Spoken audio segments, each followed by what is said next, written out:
Tour sur ce plateau. Merci beaucoup, Gédéon Poutou. Fongole Labisso plateau.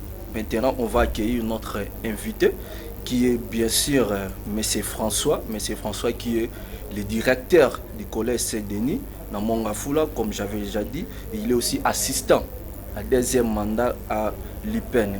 Bonjour, M. François. Bonjour, monsieur le journaliste, merci. Comment vous allez? Oui, ça va. Vous-même, ça va? Oui, ça va aussi. Merci. Nous sommes très contents de vous recevoir dans notre plateau et surtout dans notre chaîne Yokason Télévision.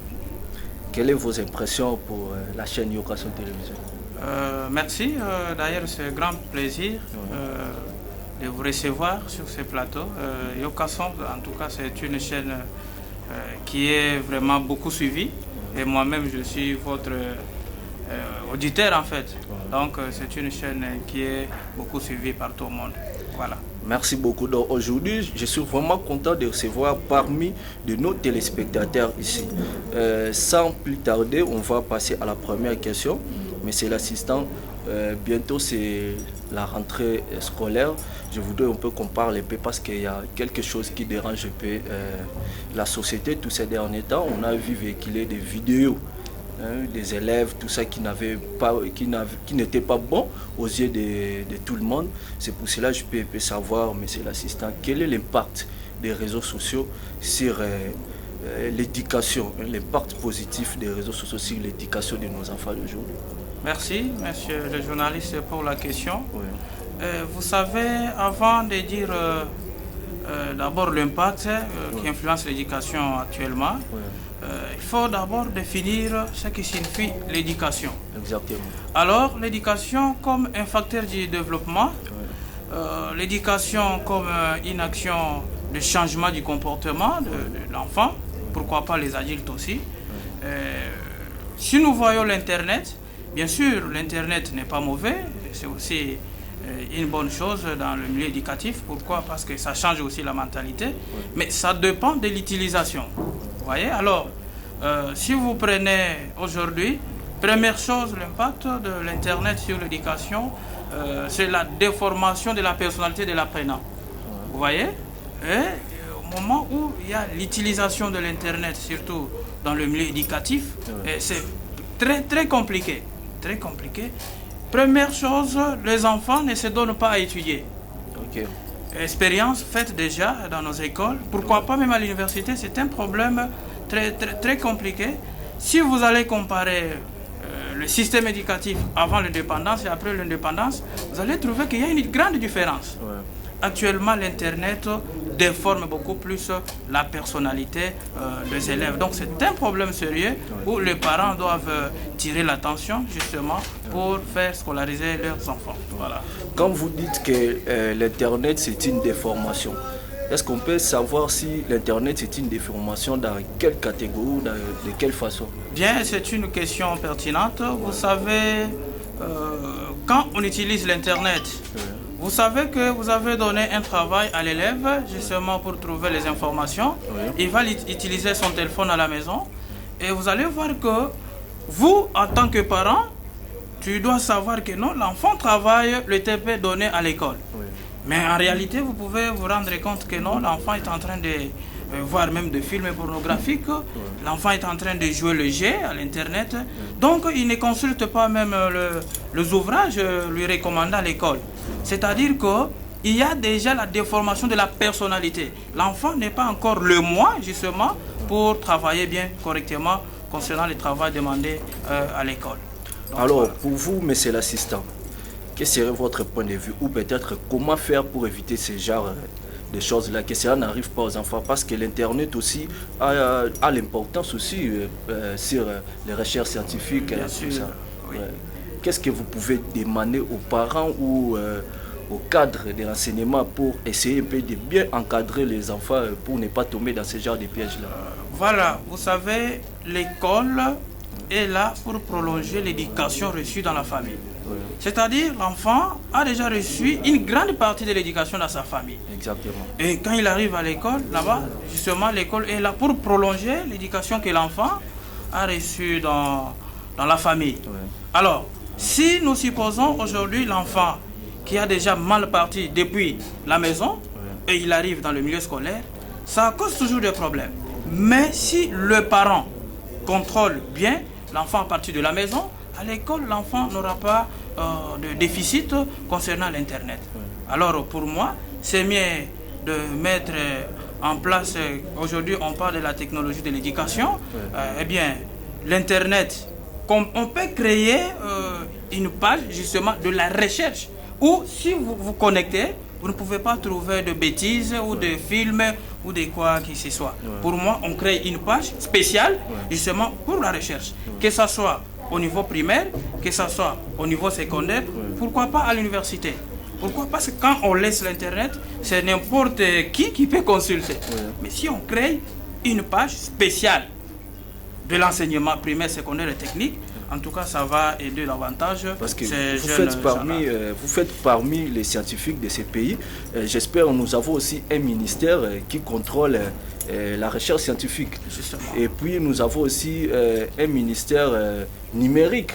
Et puis, de la communication numérique, c'est le PTNTIC. Et puis, un ministère aussi de numérique. Je ne sais pas, est-ce qu'il y aura une possibilité, vous, en tant que scientifique, d'écrire quelque chose pour que cela soit exécuté, ou peut-être de proposer une loi à l'Assemblée nationale, parce que quand vous dites que vous préférez avoir une page de la recherche, vous parlez ici, bien sûr il y a des gens qui nous suivent, et puis il y a aussi des autorités qui nous suivent à la maison. Maintenant, pour que cela soit mis en œuvre, comment on doit procéder? Parce qu'on peut parler, mais on dit toujours les paroles s'envolent, mais les écrits restent. Comment faire pour que cela soit exécuté? Parce que c'est une bonne idée, ce que vous venez d'évoquer là. Merci. Vous savez, ce n'est pas la première fois d'évoquer le cas pareil qui concerne l'impact de l'Internet sur le système éducatif actuel. En tout cas, nous avons déjà écrit. Personnellement, l'année passée, j'étais avec le vice-ministre de l'EPST. À l'époque, c'était Didier Boudimou. Mais voilà, j'étais avec lui. Mais personnellement, j'avais posé les cas. En tout cas, il m'avait promis. Et vu que les autorités de l'EPST, pourquoi pas du pays, nous promettent toujours. Donc, c'est déjà écrit, ça a été déjà écrit. Et donc, jusqu'à présent, nous attendons leur réponse qui est favorable pour aider nos jeunes élèves dans le milieu scolaire. Merci beaucoup, M. François. On va passer à la deuxième question qui s'agit sur la baisse des niveaux des élèves du Congo après l'indépendance. Et puis, si on parcourt de 60 à 90, le niveau des élèves qu'aujourd'hui et le niveau des élèves de 60. Mais c'est l'assistant. Que dites-vous par rapport à à l'écart là? Et pourquoi? Parce qu'à l'époque, on voyait quand même un D6 était capable, voire même des D4 était capable d'enseigner. Mais aujourd'hui, on peut constater un licencié qui est incapable de vous parler une phrase correcte, sans faute, et puis écrire. Si on contrôlait les écritures, ça sera vraiment très catastrophique. Je ne sais pas, ça dit à quoi cette différence-là, monsieur l'assistant? Merci, c'est une belle question. Vous savez, je suis dans le domaine éducatif, je suis mieux placé sur ça. Il y a la baisse. Alors, qu'est-ce qui crée la baisse actuellement? Nous avons d'abord les antivaleurs dans le système éducatif. Alors, je peux même lister quelques antivaleurs justement qui empêchent l'évolution des systèmes éducatifs. Nous avons en premier lieu, il y a les enseignants sous-qualifiés. Bien que nous sommes dans un grand pays, nous avons des universités justement qui forment les enseignants. À l'occurrence, nous avons l'IPEN, nous avons ISP Gombe, nous avons l'ISPT. C'est ça les universités mieux placées justement pour former les enseignants. Exactement. Mais sur le plan pratique, vous allez voir que non, il y a les enseignants qui manquent de carrière. C'est-à-dire les enseignants du complément. Vous voyez? Donc, il manque la formation pédagogique. Donc, ça, c'est la première chose. Nous avons des enseignants sous-qualifiés. Vous voyez? Deuxième chose, il y a un problème de rémunération des enseignants. Vous voyez? Si vous voyez les écoles publiques, officielles justement, ils ont un problème de rémunération. Si un enseignant est bien payé, il aurait une bonne foi pour enseigner. Et justement, l'enfant va aussi se retrouver. Ça, c'est la deuxième chose. La rémunération des enseignants. Ça peut donner. Autre chose est de donner ou apprendre aux élèves actuellement le langue locale. Vous pouvez imaginer un élève, prenons l'exemple des élèves de la ville de Kinshasa, il sait parler le français, mais il ne sait pas écrire. C'est ça. Ou soit, il sait écrire le français, mais il ne sait pas écrire le lingala. Vous voyez? Mais c'est une langue locale. Donc, c'est mieux d'initier les élèves par rapport aux langues locales. Bien que le français, c'est une langue officielle, l'anglais, j'en passe, mais langue locale aussi joue un grand rôle. Ça, c'est troisième chose. Quatrième chose, je reviens sur le point de l'Internet aussi. Vous avez dit, vous avez comparé l'enseignement avant l'indépendance et après l'indépendance. C'est ça.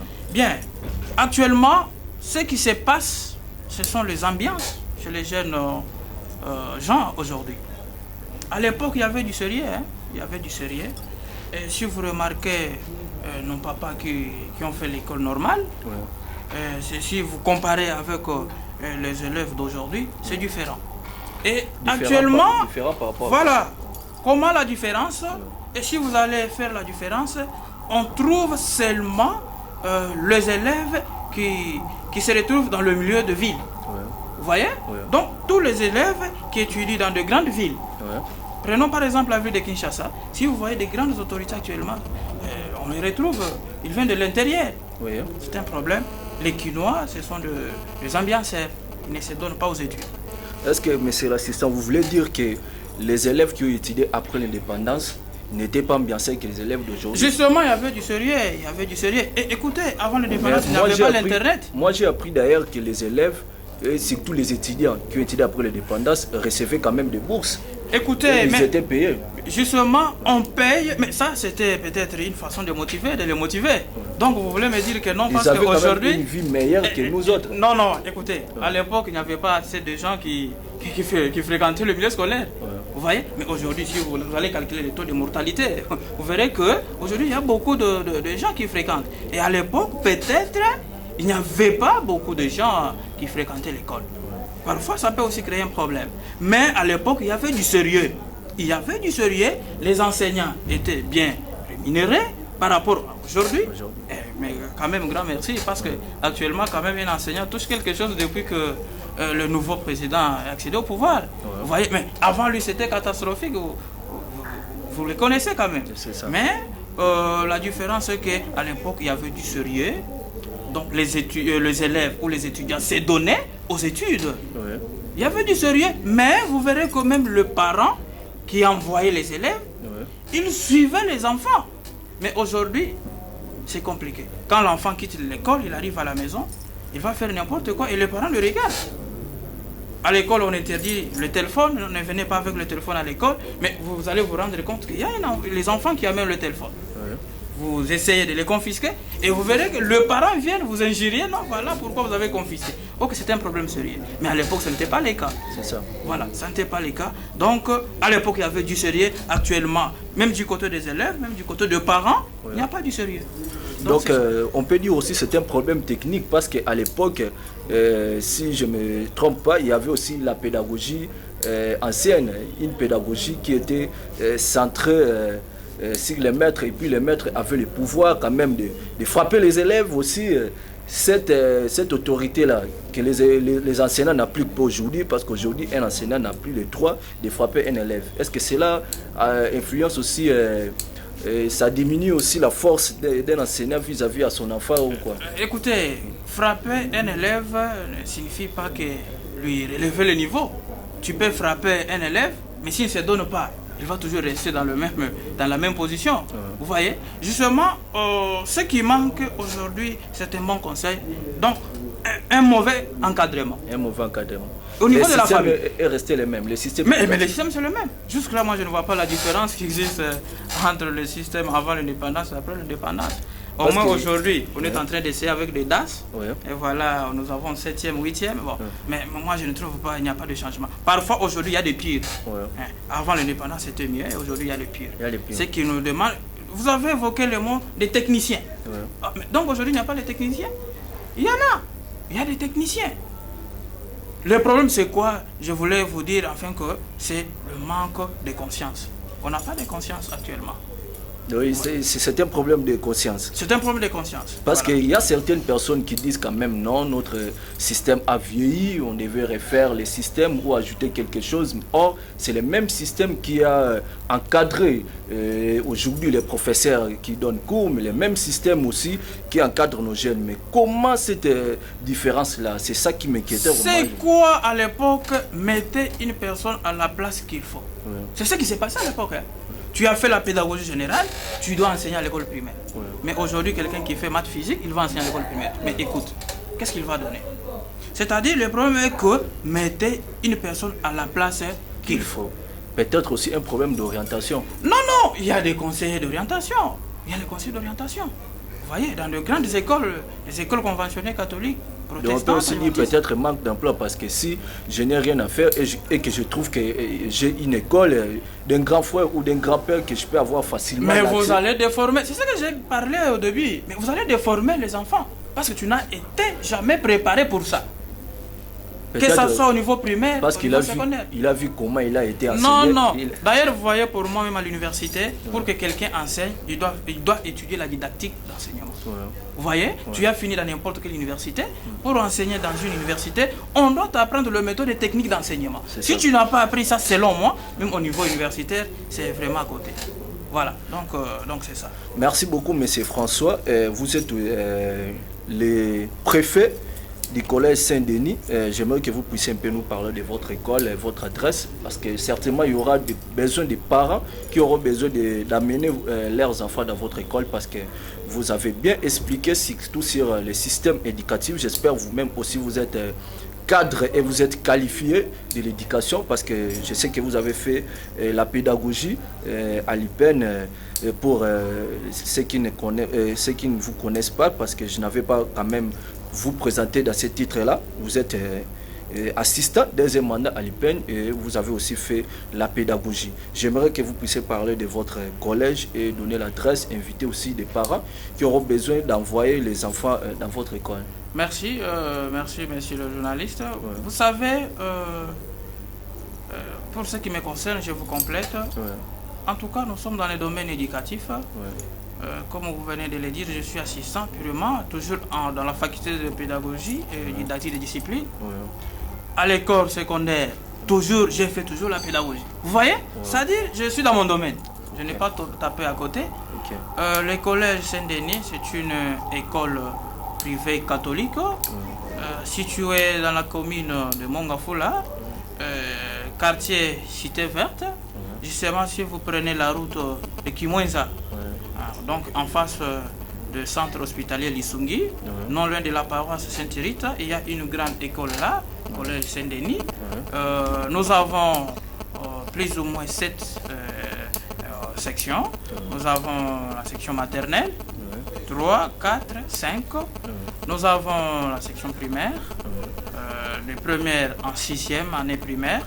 Et nous avons un cycle terminal d'éducation de base, CTB, 7e, 8e. Et nous avons de première des humanités jusqu'en 4e, ex 3e et 6e. Alors, nous avons la pédagogie générale, nous avons l'électricité générale, nous avons la mécanique générale, latin philo, biologie chimie, et nous avons la coupe et couture. En tout cas, c'est une grande école. Déjà 5 ans d'existence, moi-même j'étais toujours préfet là-bas. Félicitations. Et merci, jusqu'à présent. Nous luttons toujours pour éduquer toujours nos enfants. En tout cas, je invite tous les parents, surtout qui habitent dans la commune de Mongafola, voire même les communes voisines, et ils peuvent venir s'approcher, inscrire leurs enfants, parce que bientôt, et j'espère c'est lundi, c'est la rentrée scolaire. En tout cas, il y a une bonne formation, il y a la formation de qualité. Et toujours à l'enceinte de cette école, nous avons créé le centre sportif. Justement, l'année passée, l'école était sortie 2e au niveau provincial. hein, dans le domaine de province éducationnelle. Ok. Ils avaient joué quand même, donc nous formons aussi, même sur le plan sportif. Football et basket. Voilà. Donc c'est ça. Merci beaucoup, monsieur l'assistant. Peut-être, si possible, vous pouvez aussi donner votre numéro. On pouvait vous joindre par téléphone. Merci. Peut-être le numéro de l'école. De l'école, merci. Ouais. Voilà, plus de 100. Bon, je donne le numéro que vous pouvez nous rejoindre facilement. Ouais. C'est 082 Ouais.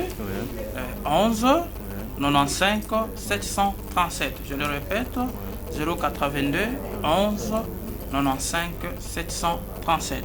Là, si vous appelez à n'importe quelle heure, on va vous recevoir. Merci beaucoup, monsieur François, d'avoir passé à notre émission, surtout à notre chaîne Yokaso Télévision. Merci, c'est moi qui vous remercie. Merci aussi. Merci. Ouais. Gédéon Poutou, aide-moi à recevoir notre deuxième invité.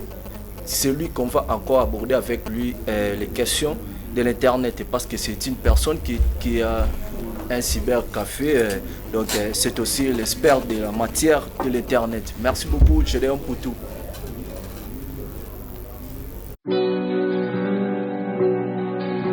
Hey yeah! Hey yeah!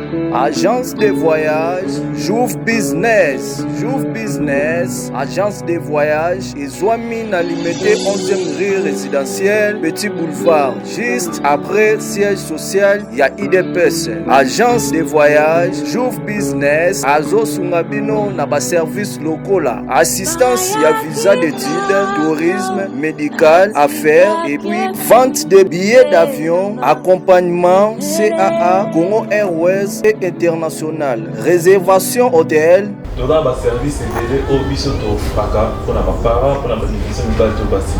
Pona ba oyo balela de loterie, agence de voyage, Jouve Business, abengi sibino avec des matériels de qualité, azobetisa de loterie gratuitement avec passeport ou sans passeport, prise en charge assurée. Pona batu nyonso oyo bako gagner, ata soki o beta o gagnate, agence de voyage, Jouve Business, azo assuré bino boya na lombango. Na 2 jours à Pamba, na la servi. On peut sa confiance, on a apprécié confiance. Juste 2 jours, je suis servi. Voilà, merci beaucoup à Gédéon Poutou, notre réalisateur. Karandé na Ipsa Kibino, après Messi François, Naroyambela Bino, un ingénieur au hasard du domaine paiement internet, comme on a écrit Lukubika. Il azana cybercafé na ye pe arobete la biso mama solo ndam par rapport maramondeza donc na sinele bino ingénieur Chris Lukubika aza ingénieur ya sport bouti ko landa wana cyber wana ezande ya ye nde pena aza chargé na makambo etali internet. Bonjour ingénieur Chris. Bonjour monsieur Chris. Bonne santé. Très bien. Ouais, santé ça va, na CP Makas Koyambayo, ingénieur Chris. Na profité pe ko pesa mote na LG les formateurs Babirit Umba mère abonga na père, Gédéon Poutou, Arnaud de Ndembe les garçons capables sans oublier Narcisse Yema, Bambote Belé à Outaki Afrique du Sud Ayaki, Brady Nova M16 na peso Bambote Doudou Bampé maman na Congo central, sans oublier Bruno Moukadi. Merci Nabino Nyonso Bandeko Balandi, ya Yokaso télévision. Ingénieur Chris Betela bisona no moi li solo ya internet. Est-ce que na internet en kuna ils ont la place moko te ba tchaka que moi 17 ans, tout le monde 18 ans à rekota te parce que tout le monde ba na nyonso ba kota ma solo. Yo le ingénieur mais quand on exercice biso manam. Bon, na internet ils a on a quoi le internet ils a un peu monene. Ils a site par site. Ba site mususu ils a na ba interdiction ya ba ajoana. Ba site mususu ils a na interdiction te. Comme ba site ndeti ça la recherche scientifique et ça la interdiction on a te. Nous nyonso azana possibilité ya ko accéder na site wana ya ko naviguer ya ko sala recherche ne loko nyonso azana mo besoin. Surtout na katiote neti ba vidéo to mona ki dernièrement ndenge zo circuler wana. Est-ce que ça ne loko moko te détectera ba vidéo ya mabe na internet que so on tina vidéo moko ya mabe net ba insanité to mona ki ba élève wana epekisa. Ça ne loko moko te détectable wana. Ils ont le loko moko détectable effectivement mais ils ont na koloba neti na place moko boye internet peut comme je veux dire ils ont batunde ba créer yango. Ba créer yango peut-être besoin bazana besoin ya bénéficier de l'eau comme peut-être pour le bangbongo. Si par hasard moto azwa ki vidéo wana afuti mbongo na internet et qui pour azwa moyen à poster vidéo wana internet il pas en a besoin mbongo ba créer ngo à accepter pour la publication ya vidéo wana ya ngwana de sala ka eloko na mais pour na ko accéder na ba site mususu ba ko senga peut-être au to benga ka boîte email wana ndeko détecter eko yeba plutôt âge na yo ozana ngo pour permettre yo au accéder na site wana ce qui est monique âge na yo inférieur il y a 18 ans et ko refuser automatiquement parce que tant de fongola ba boîte email wana to chaka ba date de naissance na biso c'est ça ce qui sko epesio accès au code ça adresse mail na yo ce qui adresse mail ils ont moins de 18 ans et ko refuser automatiquement. OK. Merci beaucoup, ingénieur Chris, pour l'éclaircissement. Tolinga qui un peu expliqué biso cybercafé dans les à côté. Cybercafé Juve Business, ils ont juste une commune à limiter, quartier résidentiel. Na Monico Tobakoma qui agence. Voilà. Agence de voyage, je veux dire. Ils ont limité quartier résidentiel, le petit boulevard. Le petit boulevard, juste une référence, il y a siège IDPS. Sur Komiwana Otuni agence Juve Business bakola kisayo juste à côté à siège à IDPS. Vraiment na chaque fois ceux qui nazoya na chaîne na les karawana parce que Juve Business c'est ça juste liboso na biso liboso yo kasona ba service ni na ngo boza na ngo kuna o batu bakoki koya ko travailler to bakoki ko lokela bino biso na Juve Business toza wana pona ko aider au Nyon soit on a besoin à voyager à l'étranger ou il peut avoir besoin surtout bah étudiants on a besoin à tanga à l'étranger Juve Business et ça on a pour un service na bango et aider bango na assistance na démarche visa na bango Nyon surtout au commission na moment où loterie zo banda dans quelques jours awa Juve Business azawana pour servir bat nyos o azana besoin à participer dans la loterie pour akende ko migrer dans les États-Unis d'Amérique. Juve Business azawana pour parce que loko ni bo garantir batu ke soki ba yé pa na bino soka yo ko sumba billet na e ko zala solo to soka yo ko sala e pa na bino ko luka par exemple assistance ya visa et loko ni zo garantir na deve loterie ke soka yo ko bete pa na bino a ko réussir loko ni zo garantir biloko ni so na ke pa na bino et réussite ya solo ezali. Bon et loko zo garantir batu na réussite wana eza par rapport à expérience ya musala na biso pe en plus. Juve Business n'a pas jeune en fait. Basé na expérience, il y a plus ou moins 8 ans de travail dans Moussala Oya. OK. 8 ans de travail. Et na 8 ans ici, il y a expérience sur na Juve Business a yebi mingi na côté ya ko servir batou na ko satisfaire baton en vrai dire na Moussala na bango peut na besoin na bango bazana ngo ba kendo ko se migrer na mboka o bango ba lié. OK. Et surtout, ce n'est pas tout ce qu'on a servi de Moussala Nini offre moi tout il y a la bourse d'études. Tout ça qui au plus ou moins 70 étudiants au Bakina qui tanga na mboka il y a Chypre. Et Misusu Bazala qui sélectionné na concours auto participa qui wana pour na plutôt auto betsaki pour na bokendo tanga na Canada, États-Unis, Misusu na France. Où ils ont garantir batou na OK. Merci beaucoup ingénieur Chris Lukubika. Merci beaucoup na Donacé Kalambai na Afrique du Sud et sans oublier Natacha Tantine Kukabu na Londres Bambo Tebele Bisika Bozali. Ingénieur Chris n'a préféré opé sa numéro de contact et puis ba référence mususu pona et faciliter bato pona kokuta na bino. Numéro de contact na biso ezali 089 excusez-moi s'il vous plaît. Voilà le numéro ya bureau ma bureau voilà oh mutu nyonso oazana posa atteindre bino facilement net makambo etali facilitation ya passeport ya visa voilà c'est 089 76 12 177 bandela 089 76 12 177 wana soki obengi ozwi agence Juve Business mbala moko Merci beaucoup. Et pendant bino passeport, pendant combien de jours pour monter un passeport? Pendant biso dans 4 jours, au sombi au sal au Pessimbongo na yo na 4 jours, passeport na yo. Donc tout ça rapide pour ça. Merci beaucoup ingénieur Chris Ndenge Oleka qui na biso. To komi na biso na suka na invité sur ozana mo ba remerciement to bambo to pesa bato avant de clôturer. Ah bon, on a vraiment exaté. La pesika ande bato nyonso balandinga imbote. Oyo ba legisi mo tana bango ton ba moninga ina lobela maloba. Mamen makambo oyo ba sepeli balandanga na pesi bango nyonso mbote. Merci beaucoup. Donc avant ya okutana kina bato nyonso na ndako tika bango bazala bango bien. Voilà très bien. Ya mo pesa bango déjà. Na comprendre. Merci beaucoup ingénieur Chris. Bande ko balani bo comprendre que to komi na suka. Merci na bino bo prêtaki attention na bino ba neti suka pona rolanda émission na biso ya lelo to linga bino mingi. Donc comme d'habitude na bisa bino bo sunga biso bo sponsoriser émission espace oyo za na maison d'habillement na yo za na marque no eloko mo bo salo za na posa oyeba na mokimo ba TV2 sala rapatu na ngonga nyonso o bo benga biso o bo za na posa bo sponsoriser biso to yamba bino bo za la bino nyonso les bienvenus. Merci na bino une fois de plus. Merci na PDG Delfeka Tenetumba, sans oublier Cordon Blaise Titenge, sans oublier aussi Gédéon Poutou qui était derrière la caméra, notre DT Georges Mouyaya et puis LG les formateurs à la régie finale. Merci à tous les téléspectateurs. Te écoutez à dimanche prochain. Bye.